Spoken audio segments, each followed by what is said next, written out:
Oi, sou Ana Carolina, tenho 39 anos, sou mãe de 3 filhos, tenho um enteado, Rafael, e casada com Guilherme há 5 anos.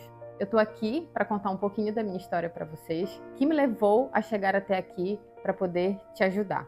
Eu sou filha única, a única menina, na família de 3 irmãos, 3 homens. Meus pais foram casados há 35 anos.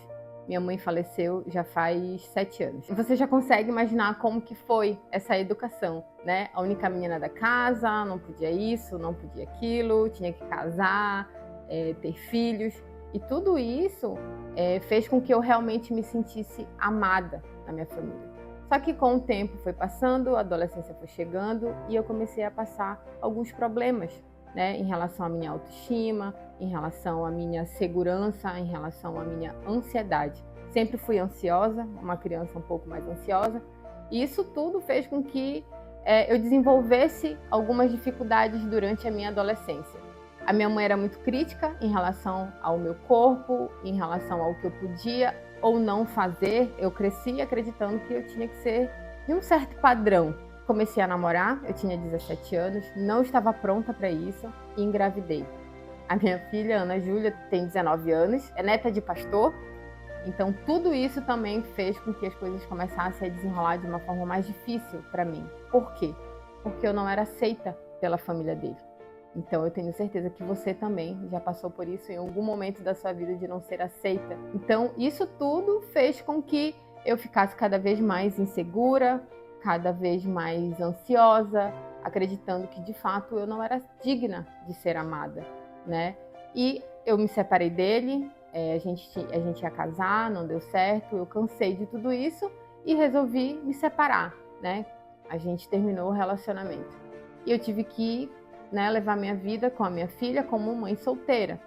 Isso tudo fez com que eu acreditasse também que as pessoas iam chegar perto de mim só para ter algum tipo de relacionamento sexual, ou que eu não ia ser respeitada, ou que eu era o famoso pacote completo, né? Quem é mãe solteira sabe que isso tudo as pessoas colocam na nossa cabeça. Então isso fez com que eu realmente ficasse cada vez mais triste, cada vez sem esperança para o amor. Até então, eu comecei a me relacionar com outra pessoa. A gente namorou por 5 anos, mas foi um relacionamento totalmente abusivo. Ele também falava do meu corpo, ele também me criticava, ele só conseguia ser um cara seguro em cima da minha insegurança. Então, eu passei 5 anos sofrendo. Carol, por que tu passou 5 anos sofrendo? Porque eu acreditei que era aquilo que eu merecia. E eu tenho certeza absoluta que você também já passou por isso. E isso tudo foi só reforçando cada vez mais a ideia de que eu não era digna de ser amada. E quando a gente acredita nisso, o que acontece? A gente aceita qualquer coisa para ser amada. A gente começa a se moldar a padrões para querer ser aceita, para querer ser amada, para querer ser valorizada. Isso não funciona, não funciona. A gente vai ficando cada vez com um buraco, um vazio maior dentro da gente, a gente se perde, a gente não sabe quem a gente é, porque a gente está o tempo todo querendo fazer parte daquilo que o outro quer que a gente seja. Eu tenho certeza absoluta que você também já passou por isso. Até o dia que a minha filha teve que morar com o pai, porque a minha mãe faleceu, e isso mexeu muito comigo, muito, porque a minha mãe era minha amiga, a minha mãe era minha parceira, ela era o meu lado direito, aquele que era minha bússola. E quando eu perdi isso, a minha vida virou de cabeça para baixo. Eu me vi sem a minha mãe, o meu pai sofreu muito, os meus irmãos sofreram muito, e eu não conseguia dar conta de tudo isso e desenvolvi a crise de ansiedade generalizada pós-traumática. Foi um momento de muito medo, muito sofrimento. Eu tive crise de pânico, me pediram para eu tomar medicação, e isso tudo mexeu muito com a minha cabeça, e eu decidi que a minha filha ia morar com o pai dela. Então, quando a Ana Júlia foi morar com o pai dela, depois de 2 anos ela foi embora para os Estados Unidos. E isso tudo mexeu muito comigo. Eu fiquei perdida. E eu decidi que aquela vida eu não queria mais para mim. Aquela vida de sofrimento, aquela vida de dor, eu não queria mais para mim. O que me fez aguentar tudo isso foi a minha fé, foi Deus, foi Cristo. E eu decidi vir embora para Florianópolis. Depois de 5 meses, eu conheci meu marido, o Guilherme. Eu tô com ele há 5 anos. E durante todo esse processo, meu marido ele foi essencial para mim. Porque ele foi muito meu parceiro, ele aguentou, ele me ajudou.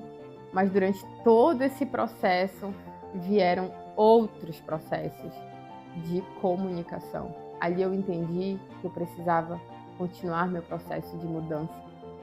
Eu falava A, o Guilherme entendia B, isso trouxe muitas brigas para o nosso relacionamento. Quando isso tudo começou a amenizar um pouquinho, a gente casou. Logo em seguida, eu engravidei do Isaac. Meu menino vai fazer 4 anos agora. E durante esse processo do nascimento do Isaac, o Isaac pequenino, as brigas começaram a piorar. E na minha cabeça, o divórcio ele não era uma opção.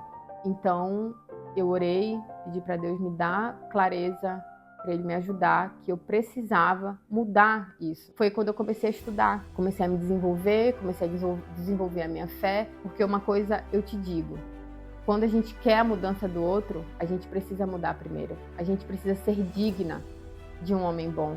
A gente precisa ser alguém. A gente precisa saber o que são os nossos valores, os nossos princípios inegociáveis. A gente precisa ter um caminho, a gente precisa ter um norte. Porque se isso não acontecer, você nunca vai chegar no coração do teu marido. E foi o que eu fiz. Foi uma jornada difícil, foi uma jornada complicada, um pouco, por conta da minha imaturidade na época. Hoje eu digo que é totalmente possível, é totalmente viável e é uma trajetória linda, porque vale muito a pena. Eu nunca para mim, nunca foi uma opção desistir da minha família. Então, eu tive que lutar por isso. Depois eu engravidei da Ana Clara, que tem 1 aninho, e hoje eu te digo com toda certeza que eu sou uma mulher realizada, uma mulher livre, uma mulher curada, uma mulher que sabe se comunicar, uma mulher que consegue olhar para o seu marido, ver quem ele é, consigo dar atenção para os meus filhos. E isso é a maior realização, porque nós, mulheres, fomos criadas para isso. Para ter família, para ter um casamento, para ser amada e para saber quem você é. E eu tô aqui para te ajudar com a minha história, com a minha trajetória e te dizer que é possível isso acontecer. Porque fomos criadas com todo o amor de Deus. E isso já faz parte da nossa essência. Quando eu entendi para que nós fomos criadas, nós mulheres, as coisas começaram a fazer total sentido para mim. E eu posso te dar toda a certeza, se você está passando por isso e acha que a tua história não tem mais solução, que o teu casamento não tem mais jeito, que tu tá perdida, que tu não sabe como fazer, pode ficar tranquila, porque eu consigo te ajudar. Eu desenvolvi um grupo de WhatsApp onde nós, mulheres, vamos compartilhar histórias, onde a gente vai compartilhar a nossa experiência. É um grupo privado, onde eu vou estar fazendo parte com vocês, lado a lado, conversando, dando conselho, mostrando para você como é possível lutar pelo seu casamento e pela sua família. Então, clica aqui no link abaixo, no link do WhatsApp e vem fazer parte comigo dessa jornada.